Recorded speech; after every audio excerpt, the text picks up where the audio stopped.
የጌታችን የኢየሱስ ክርስቶስ ወንጌል ቅዱስ ዮሐንስ እንደጻፈው ምዕራፍ 1 በመጀመሪያው ቃል ነበረ፣ ቃልም በእግዚአብሔር ዘንድ ነበረ፣ ቃልም እግዚአብሔር ነበር። ይህ በመጀመሪያው በእግዚአብሔር ዘንድ ነበረ። ሁሉ በእርሱ ሆነ፣ ከሆነውም አንዳች እንኳን ያለ እርሱ አልሆነም። በእርሱ ሕይወት ነበረች፣ ሕይወትም የሰው ብርሃን ነበረች። ብርሃንንም በጨለማ ይበራል፣ ጨለማም አላሸንፈውም። ከእግዚአብሔር የተላከ ስሙ ዮሐንስ የሚባል አንድ ሰው ነበር። ሁሉ በእርሱ በኩል እንዲያምኑ ይህ ስለ ብርሃን ይመሰክር ዘንድ ለምስክር መጣ። ስለ ብርሃን ሊመሰክር መጣ እንጂ እርሱ ብርሃን አልነበረም። ለሰው ሁሉ የሚያበራው እውነተኛው ብርሃን ወደ ዓለም ይመጣ ነበር። በዓለም ነበረ፣ ዓለሙም ሁሉ በእርሱ ሆነ፣ ዓለሙም አላወቀውም። የእርሱ ወደ ሆነው መጣ፣ የገዛ ወገኖቹም አልተቀበሉትም። ለተቀበሉት ሁሉ ግን በስሙ ለሚያምኑት ለእነርሱ የእግዚአብሔር ልጆች ይሆኑ ዘንድ ስልጣንን ሰጣቸው። እነርሱም ከእግዚአብሔር ተወለዱ እንጂ ከደም ወይም ከሥጋ ፈቃድ ወይም ከወንድ ፈቃድ አልተወለዱም። ቃሉም ሥጋ ሆነ፣ ጸጋንና እውነትንም ተመልክቶ በእኛ አደረ። አንድ ልጅም ከአባቱ ዘንድ እንዳለው ክብር የሆነውን ክብሩን አየን። ዮሐንስ ስለ እርሱ መሰከረ፣ እንዲህም ብሎ ጮኸ፣ ከእኔ በኋላ የሚመጣው ከእርሱ ከእኔ በፊት ነበርና ከእኔ ይልቅ የከበረ ሆኗል።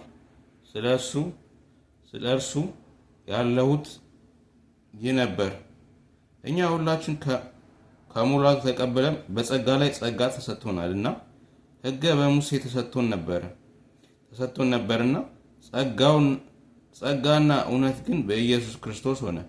መቼም ቢሆን እግዚአብሔርን ያየው አንድ ስንኳ የለም። በአባቱ እቅፍ ያለ አንድ ልጁ እርሱ ተረከው። አይሁድም አንተ ማነ ብለው ይጠይቁት ዘንድ ከኢየሩሳሌም ካህናትና ሌዋውያን በላኩበት ጊዜ ዮሐንስም ምስክርነት ይህ ነው መሰከረም፣ አልካደምም። እኔ ክርስቶስ አይደለሁም ብሎ መሰከረ።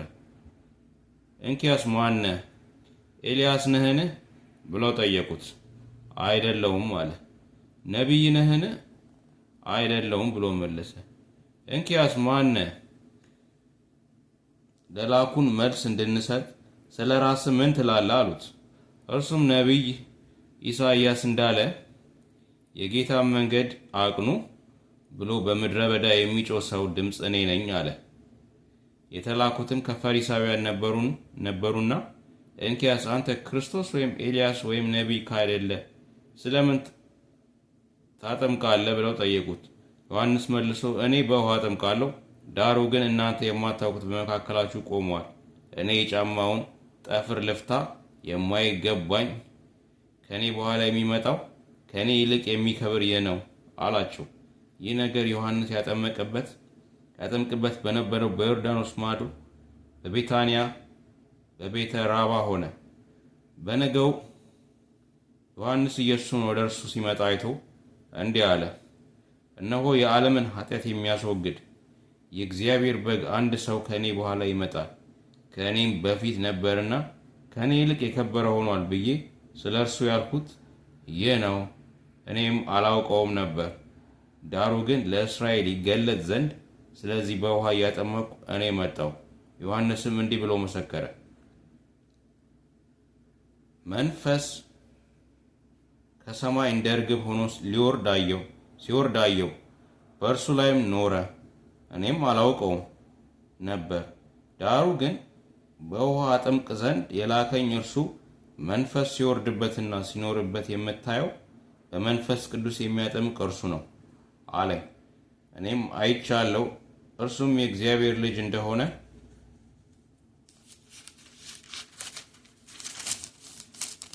መስክሬአለሁ። በነገው ደግሞ ዮሐንስ ከደቀ መዛሙርቱም ሁለት ቆሞ ነበር። ኢየሱስም ሲሄድ ተመልክቶ እነሆ የእግዚአብሔር በግ አለ። ሁለቱም ደቀ መዛሙርት ሲናገር ሰምተው ኢየሱስን ተከተሉት። ኢየሱስም ዞር ብሎ ሲከተሉትም አይቶ ምን ትፈልጋላችሁ አላቸው። እነርሱም ረቢ ወዴት ትኖራለህ አሉት። ተርጓሚው መምህር ሆይ ማለት ነው። መጥታችሁ እዩ አላቸው። መጥተው የሚኖርበትን አዩ። በዚያው ቀን በእርሱ ዘንድ ዋሉ። 10 ሰዓት ያህል ነበር። ከዮሐንስ ዘንድ ሰምተው ከተከተሉት ከሁለቱ አንዱ የስምዖን ጴጥሮስ ወንድም እንድርያስ ነበር። እርሱም አስቀድሞ የራሱን ወንድም ስምዖንን አገኘውና መሲህን አግኝተናል አለው። ተረጓሚውም ክርስቶስ ማለት ነው። ወደ ኢየሱስም አመጣው። ኢየሱስም ተመልክቶ አንተ የዮና ልጅ ስምዖን ነህ፣ አንተ ኬፍ ትባላለህ አለው። ተረጓሚው ጴጥሮስ ማለት ነው። በነገው ኢየሱስ ወደ ገሊላ ሊወጣ ወደደ። ፊልጶስን አገኘና ተከተለኝ አለው።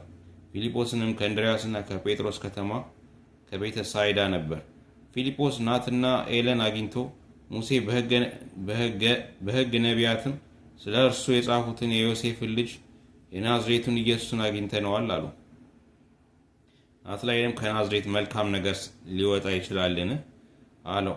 ፊልጶስ መጥተህ እይ አለው። ኢየሱስ ናትናኤልን ወደ እርሱ ሲመጣ አይቶ ስለ እርሱ ተንኮል የሌለበት በእውነት የእስራኤል ሰው እነሆ አለ። ናትናኤልም ከወዴት ታውቀኛለህ አለው። ኢየሱስም መልሶ ፊልጶስ ሳይጠራ ከበለስ በታች ሳለ አየሁ አለው። ናትናኤልም መልሶ መምህር ሆይ አንተ የእግዚአብሔር ልጅ ነህ፣ አንተ የእስራኤል ንጉሥ ነህ አለው። ኢየሱስም መልሶ ከበለስ በታች አየሁ ስላሉ አመንህን? ከዚህ የሚበልጥ ነገር ታያለህ አለው። እውነት እውነት እላችኋለሁ ሰማይ ሲከፈት የእግዚአብሔር መላእክት በሰው ልጅ ላይ ሲወጡና ሲወርዱ ታያላችሁ አለው።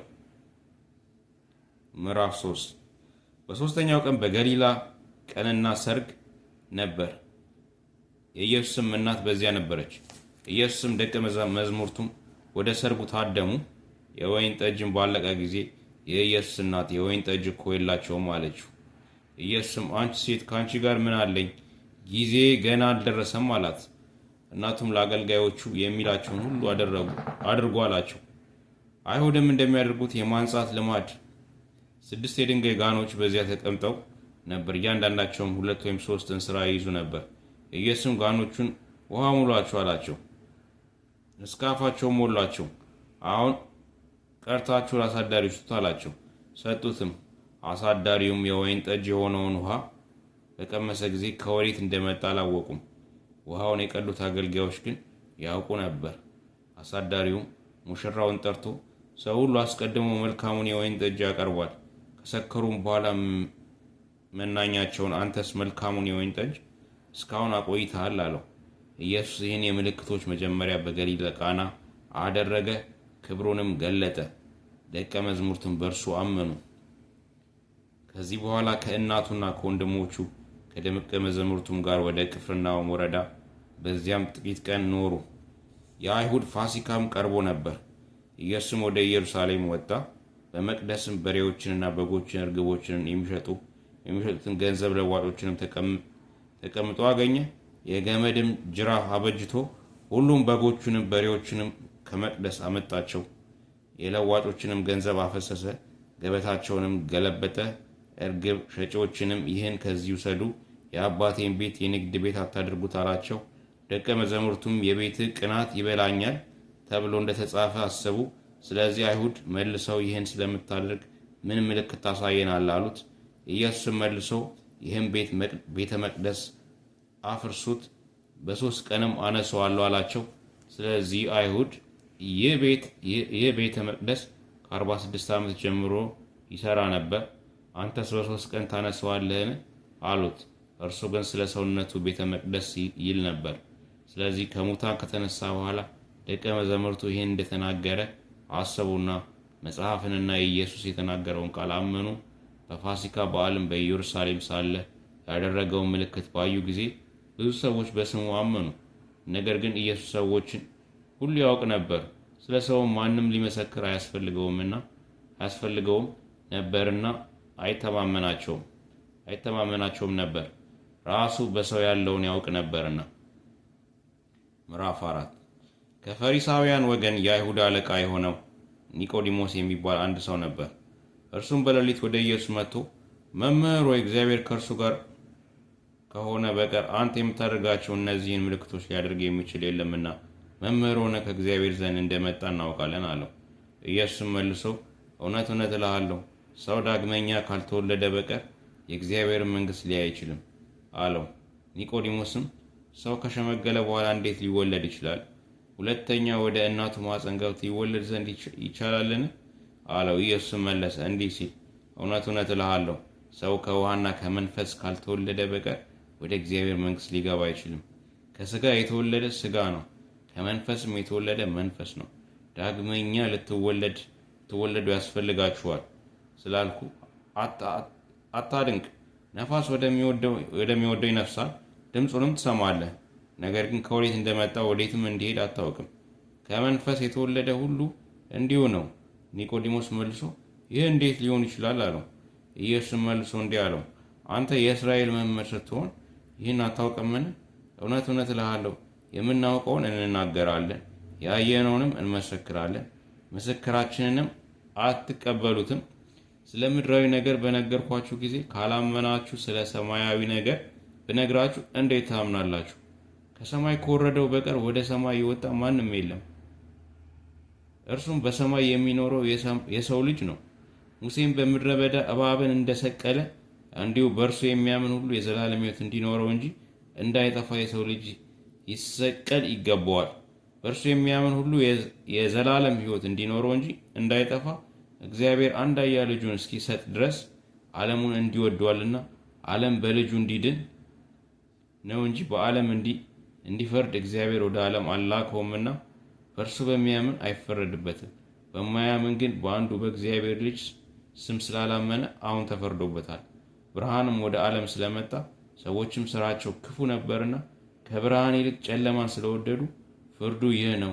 ክፉ የሚያደርግ ሁሉ ብርሃን ይጠላልና ስራውም እንዳይገለጥ ወደ ብርሃን አይመጣም። እውነትን የሚያደርግ ግን ስራው በእግዚአብሔር ተደርጎ እንደሆነ ይገለጥ ዘንድ ወደ ብርሃን ይመጣል። ከዚህ በኋላ ኢየሱስ ከደቀ መዛሙርቱ ጋር ወደ ይሁዳ አገር መጣ። በዚያም ከእነርሱ ጋር ተቀምጦ ያጠምቅ ነበር። ዮሐንስም ደግሞ በሳሌም አቅራቢያ በሄኖንና በዚያ ብዙ ውሃ ነበርና ያጠምቅ ነበር። እየመጡም ይጠመቁ ነበር። ዮሐንስ ገና ወደ ወህኒ አልተጨመረም ነበርና። ስለዚህም በዮሐንስ ደቀ መዛሙርትና በአይሁድ መካከል ስለ ማንጻት ክርክር ሆነ። ወደ ዮሐንስም መጥተው መምህር ሆይ በዮርዳኖስ ማዶ ከአንተ ጋር የነበረው አንተም የመሰከርህለት እነሆ እርሱ ያጠምቃል፣ ሁሉም ወደ እርሱ ይመጣሉ አሉት። ዮሐንስ መለሰ እንዲህ ሲል ከሰማይ ካልተሰጠው ሰው አንዳች ሊቀበል አይችልም። እናንተ እኔ ክርስቶስ አይደለሁም፣ ነገር ግን ከእርሱ በፊት ተልኬአለሁ እንዳለው ራሳችሁን ትመሰክሩልኛላችሁ። ሙሽሪቱ ያለችው እርሱ ሙሽራ ነው። ቆሞ የሚሰማው ሚዜው ግን በሙሽራው ድምፅ እጅግ ደስ ይለዋል። እንግዲህ ይህ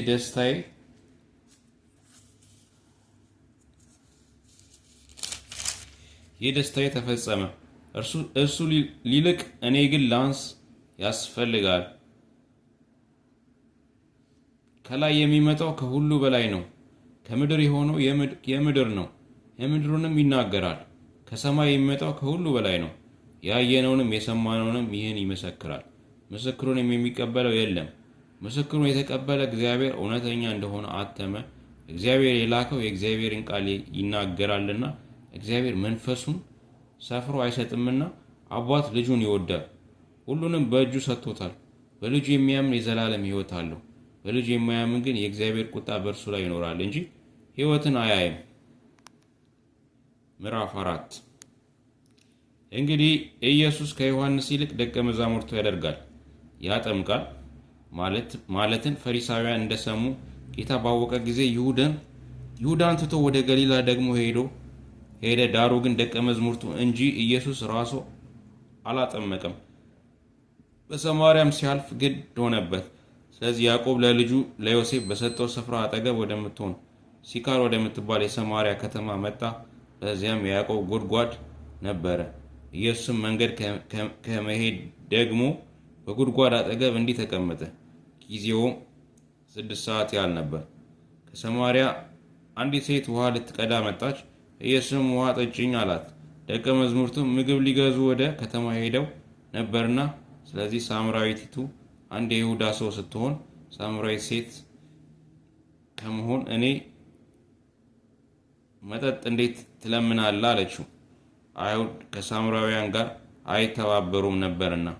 ኢየሱስ መልሶ የእግዚአብሔርን ስጦታና ውሃ አጠጭኝ የሚልሽ ማን መሆኑንስ ብታውቂ አንቺ ትለምኙ ነበርሽ፣ የሕይወትም ውሃ ይሰጥሽ ነበር አላት።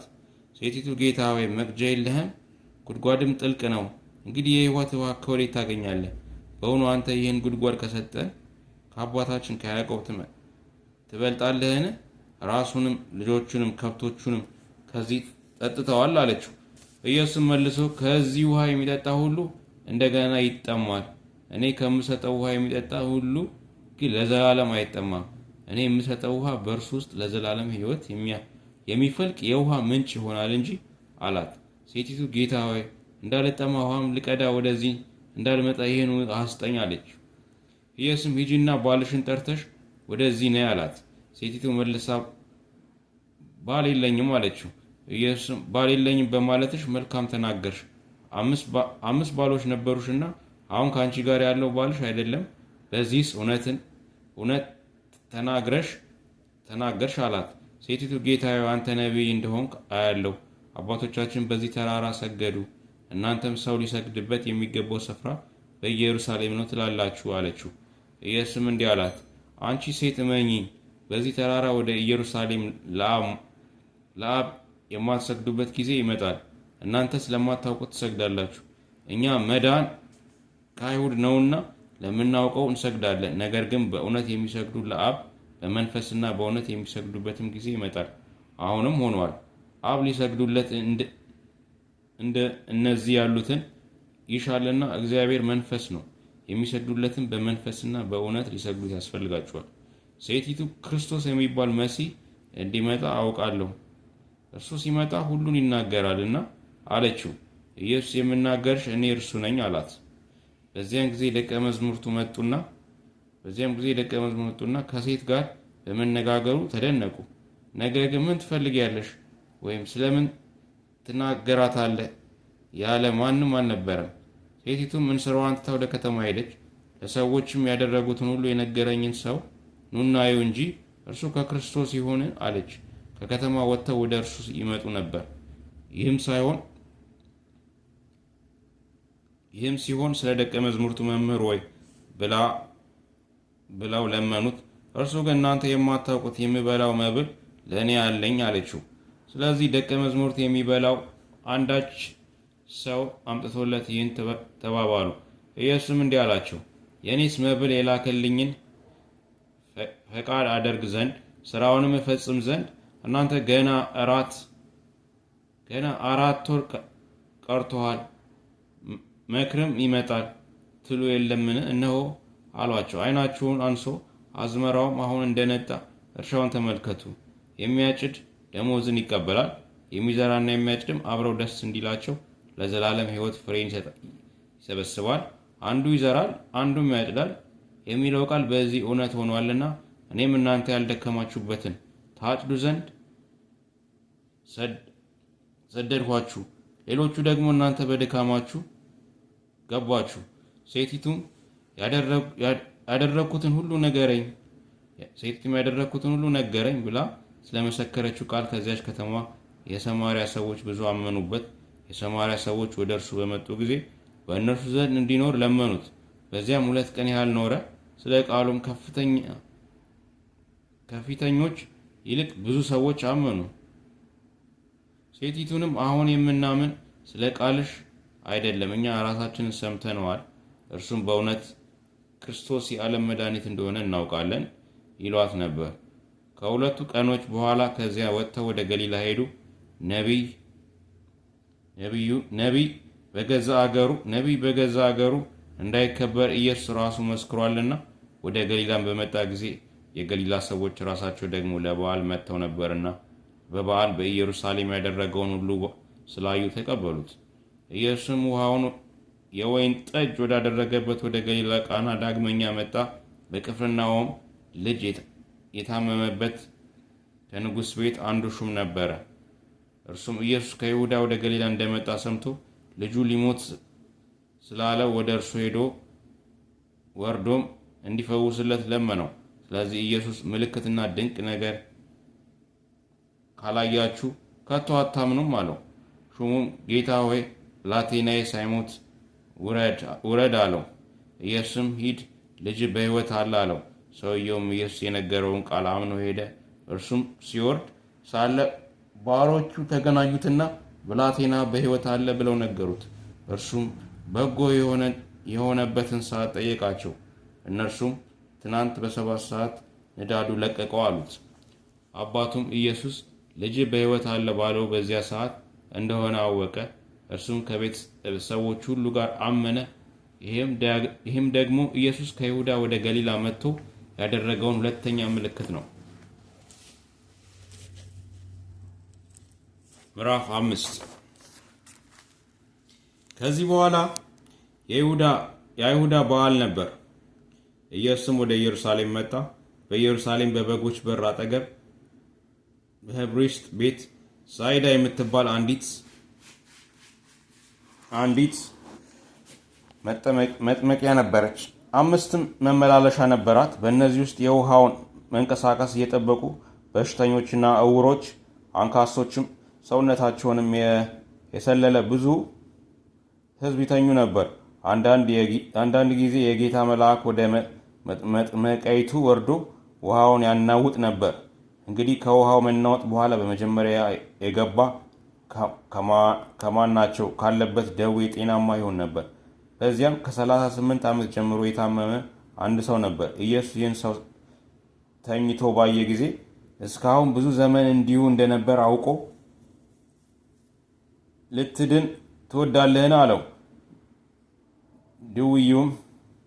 ድውይም ጌታ ሆይ፣ ውሃው በተናወጠ ጊዜ በመጥመቂያይቱ ውስጥ የሚያኖረኝ ሰው የለኝም፣ ነገር ግን እኔ ስመጣ ሳለው ሌላው ቀድሞኝ ይወርዳል ብሎ መለሰለት። ኢየሱስ ተነሳና አልጋህን ተሸክመ ሄድ አለው።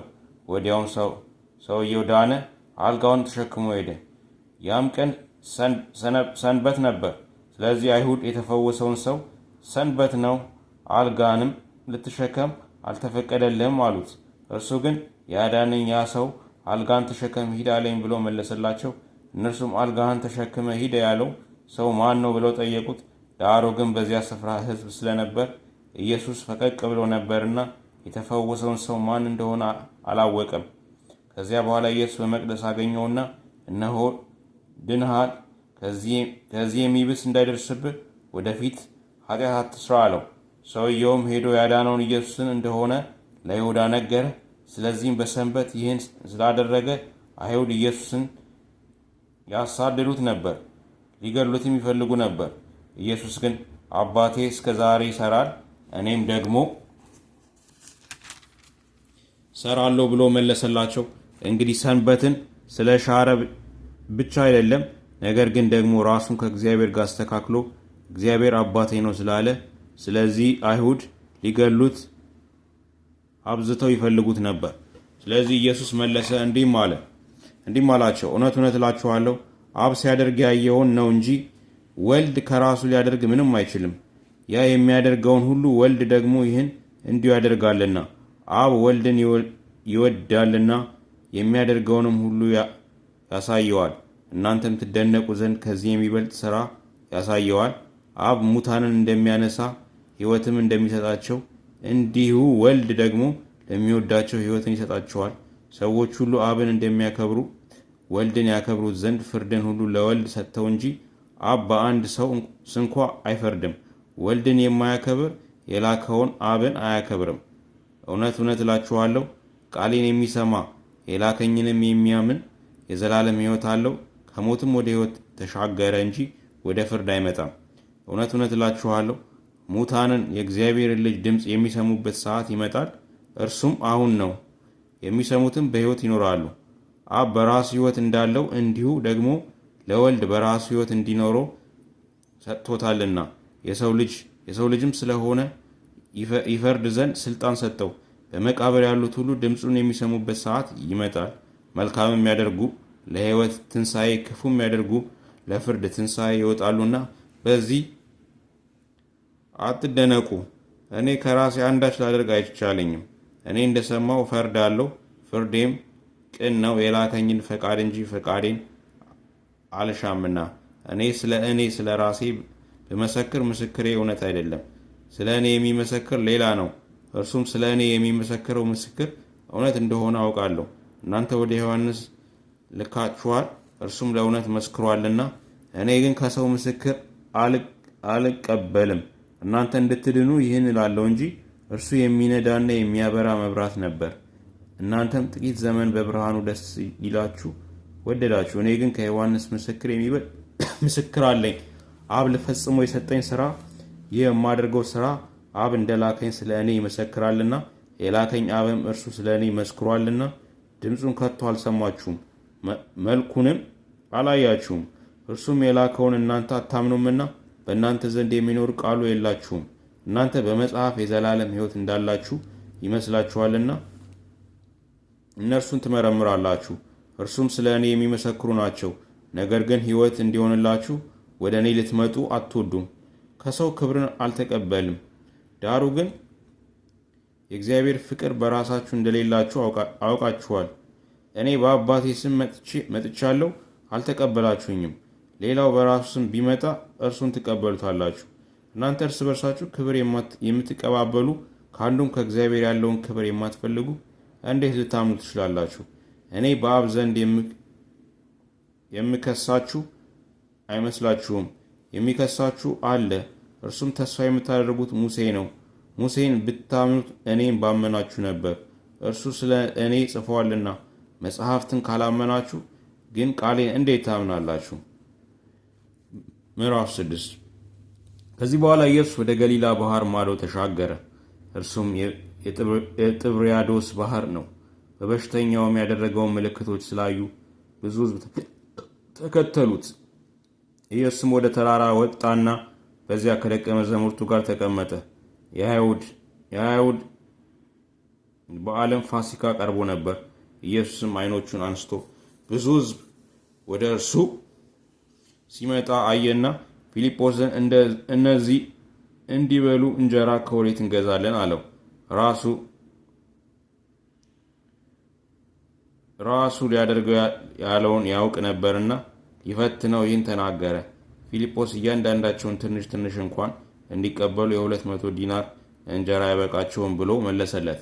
ከደቀ መዛሙርቱም አንዱ የስምዖን ጴጥሮስ ወንድም እንድርያስ 5 የገብስ እንጀራና 2 ዓሣ የያዘ ብላቴና በዚያ አለ።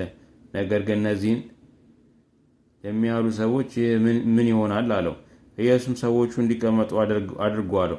በዚያም ስፍራ ብዙ ሳር ነበረበት። ወንዶችም ተቀመጡ፣ ቁጥራቸውም 5000 የሚያህል ነበር። ኢየሱስም እንጀራውን ያዘ፣ አመስግኖ ለደቀ መዛሙርቱ ሰጠ። ደቀ መዛሙርቱም ለተቀመጡት ሰዎች ሰጧቸው። እንዲህም ሆነ። እንዲህም ካሰው በፈለጉት መጠን ከጠገቡም በኋላ ደቀ መዛሙርቱን አንድ ስንኳን እንዳይጠፋ የተረፈውን ቁርስራሽ አከማቹ አላቸው። ስለዚህ አከማቹ። ከበሉትም ከ5ቱ የገብስ እንጀራ የተረፈውን ቁርስራሽ 12 መሶብ ሞሉ። ከዚያ የተነሳ ሰዎች ኢየሱስ ያደረገውን ምልክት ባዩ ጊዜ ይህ በእውነት ወደ ዓለም የሚመጣው ነቢይ ነው አሉ። በዚህም ምክንያት ኢየሱስ ያነግሱት ዘንድ ሊመጡና ሊነጥቁት እንዳላቸው አውቆ ደግሞ ወደ ተራራ ብቻውን ፈቀቅ አለ። በመሸም ጊዜ ደቀ መዛሙርቱ ወደ ባህር ወረዱ። በታንኳም ገብተው በባህር ማዶ ወደ ቅፍርናሆም ይመጡ ነበር። አሁንም ጨልሞ ነበር። ኢየሱስም ገና ወደ እነርሱ አልመጣም ነበር። ብርቱ ንፋስም ስለነፈሰ ባህሩ ተናወጠ። 25 ወይም 30 ምዕራፍ ከቀዘፉ በኋላ ኢየሱስ በባህር ላይ የሄደ ወደ ታንኳይቱ ሊቀርብ አይተው ፈሩ። እርሱ ግን እኔ ነኝ፣ አትፍሩ አላቸው። ስለዚህ በታንኳይቱ ሊቀበሉት ወደዱ። ወዲያውም ታንኳይቱ ወደሚሄዱባት ምድር ደረሰች። በነገው በባህር ማዶ ቆመው የነበሩ ሕዝብ ከአንዲት ጀልባ በቀር በዚያ ላይ ጀልባ እንዳልነበረች ደቀ መዛሙርቱም ለብቻቸው እንዲሄዱ እንጂ ኢየሱስ ከደቀ መዛሙርቱ ጋር ወደ ታንኳይቱ እንዳልገባ አዩ። ዳሩ ግን ሌሎቹ ጀልባዎች ጌታ የባረከውን እንጀራ ወደ በሉበት አፈር አጠገብ ከጥብርያዶስ መጡ። ሕዝቡም ኢየሱስ ወይም ደቀ መዛሙርቱ በዚያ እንዳልነበሩ ባዩ ጊዜ ራሳቸውን በጀልባዎቹ ገብተው ወደ ኢየሱስን እየፈለጉ ወደ ቅፍርናሆም መጡ። በባህር ማዶን ሊያገኙት መምህር ሆይ ወደዚህ መጥቼ መጣ አሉት። ኢየሱስም መልሰው እውነት እውነት እላችኋለሁ የምትፈልጉት እንጀራን ስለበላችሁና ስለጠገባችሁ ነው እንጂ ምልክቶችን ስላያችሁ አይደለም። ለሚጠፋ ብል አትስሩ፣ ነገር ለዘላለም ሕይወት ለሚኖር መብል የሰው ልጅ ለሚሰጣችሁ ስሩ፣ እርሱን እግዚአብሔር አብን አትሞታልና። እንግዲህ እግዚአብሔርን ሥራ እንድንሰራ ምን እናድርግ አሉት። ኢየሱስ መልሶ ይህ የእግዚአብሔር ሥራ እርሱ ብልከው እንድታምኑ ነው አላቸው። እንግዲህ እንኪያ አይተን እንድናምንም አንተ ምን ምልክት ታደርጋለህ? ምንስ ትሰራለህ?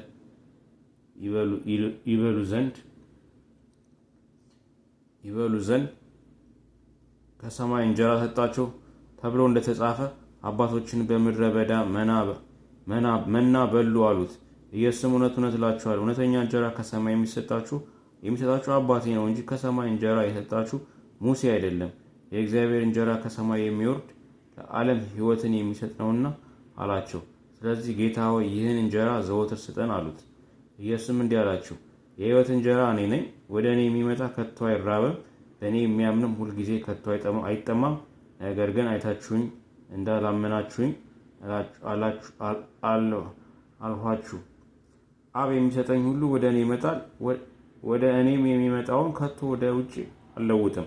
ፈቃዴን ለማድረግ አይደለም እንጂ የላከኝን ፈቃድ ለማድረግ ከሰማይ ወርጃለሁና ከሰጠኝም ሁሉ አንድ ስንኳን እንዳልጠፋ በመጨረሻው ቀን እንዳስነሳው እንጂ የላከኝ የአብ ፈቃድ ይህ ነው። ልጅንም አይቶ በእርሱ የሚያምን ሁሉ የዘላለም ሕይወት እንዲያገኝ የአባቴ ፈቃድ ይህ ነው፣ እኔም በመጨረሻው ቀን አስነሳዋለሁ። እንግዲህ አይሁድ ከሰማይ የወረደ እንጀራ እኔ ነኝ ስላለ ስለ እርሱ አንጎራጉሩና አባቱና እናቱን የምናውቃቸው ይህ የዮሴፍ ልጅ ኢየሱስ አይደለምን? እንግዲህ ከሰማይ ወርጃለሁ እንዴት ይላል አሉ። ኢየሱስም መልስ አላቸውም፣ እርስ በርሳቸው አታንጎራጉሩ። የላከኝ አብ ከሰው በቀር ወደ እኔ ሊመጣ የሚችል የለም፣ እኔም በመጨረሻው ቀን አስነሳዋለሁ።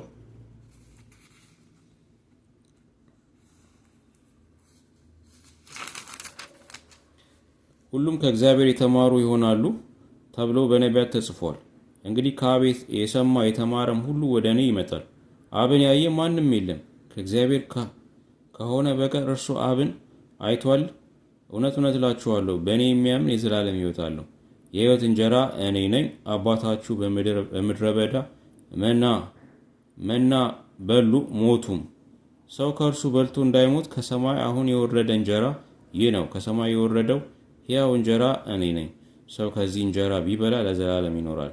እኔ ስለ ዓለም ሕይወት የምሰጠው እንጀራ ሥጋዬ ነው። እንግዲህ አይሁድ ይህ ሰው ሥጋውን ልንበላ ይሰጠን ዘንድ እንዴት ይቻላል ብለው እርስ በርሳቸው ተከራከሩ። ስለዚህ ኢየሱስ እንዲህ አላቸው፣ እውነት እውነት እላችኋለሁ የሰው ልጅ ሥጋ ካልበላችሁ ደሙንም ካልጠጣችሁ በራሳችሁ ሕይወት የላችሁም።